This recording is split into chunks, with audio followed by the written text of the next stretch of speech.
फिर आता है इन्फिनिट यूनिवर्स। भैया किसने किसने एवेंजर्स एंड गेम देखी है? ये हाथ खड़ा करो। मैं तो देख नहीं सकता, बट आपने अगर हाथ खड़ा किया तो बहुत बढ़िया बात है। उसमें क्या होता है, इन्फिनिट यूनिवर्सेस हैं, रेप्लिकाज हैं, काइंड ऑफ मिरर इमेजेस हैं। हर यूनिवर्स में मेरी एक कॉपी है, मेरी एक कॉपी एग्जिस्ट करती है।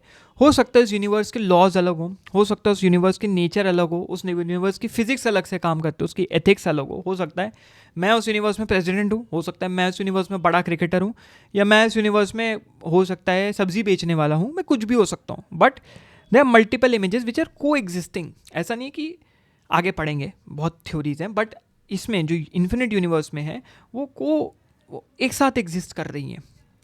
मैं यहाँ बैठ के लेक्चर दे रहा हूँ, हो सकता है मेरे उस यूनिवर्स में कोई एक्टर हो जिसकी अभी स्क्रीनिंग चल रही हो, जो मेरा पैरेलल यूनिवर्स नहीं, मेरा जो दूसरा यूनिवर्स है, तो सारे को एग्जिस्ट कर रहे हैं। अब यहाँ की रूट जो इस कॉन्सेप्ट की रूट जो थी वो एनाक्सिमैंडर के कॉन्सेप्ट से शुरू हुई थी। एनाक्सिमैंडर एक प्री सोक्रेटिक फिलोसफर थे। उन्होंने अपैरन के बारे में कहा था कि अपैरन इज इन्फिनिटी, उसी से सब कुछ निकलता है, उसी में जाके सब कुछ मिल जाता है। हाँ मानता हूँ, ये वेदांता में भी आता है, इंडियन फिलॉसफी में कॉन्सेप्ट आता है, मानता हूँ भाई, हमारे एंड पे भी ये सब थ्योरीज के ऊपर काम किया गया था।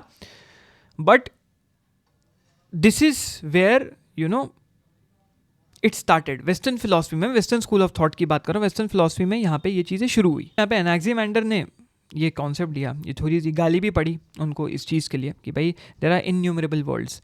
बट इस चीज़ को आगे डेवलप किया अराउंड 16-17 सेंचुरी में डेवलप किया गया। ये जियोर्दानो ब्रूनो जो साइंटिस्ट थे, उन्होंने इसको डेवलप किया। इन्होंने कहा कि यूनिवर्स इनफाइनाइट है। उस टाइम पे सोचो ये चीज़ क्या नहीं, यूनिवर्स इनफाइनाइट है, उसका कोई सेंटर नहीं है, और universe is made up of many world's. हमारी एक दुनिया है, वो बहुत सारी और भी दुनियाएं हैं। और जो स्टार्स हम कहते हैं, स्टार्स को हम जादुई समझते हैं, दोज आर जस्ट सन्स, और हर सन के अराउंड प्लैनेट्स हैं जो उसको ऑर्बिट कर रहे हैं। तो भाई ये तो बहुत ही ज़्यादा खतरनाक थ्योरी हो गई, और इस वजह से ही was burn to the stake. उस वक्त चर्च के द्वारा उनको पनिशमेंट मिली कि भाई ये भड़का रहा है, भड़काओ भाषण है, और उनको जो है जला दिया गया। उनका उसी चीज़ में जो उनका योगदान था वो बहुत बड़ा था। बट आगे एक और थिंकर आए जिनका नाम था थॉमस डिग्स ने बोला कि भाई मैंने ब्रूनो से 8 साल पहले ही, वो अपनी लेके आ गए कि भाई मैंने 8 साल पहले ही कर दिया था ये कॉन्सेप्ट इजाद। और इनका कहना था कि there are infinite number of stars, बहुत अनगिनत स्टार्स हैं, और ये स्टार्स अलग अलग डिस्टेंसेस पे प्लेस्ड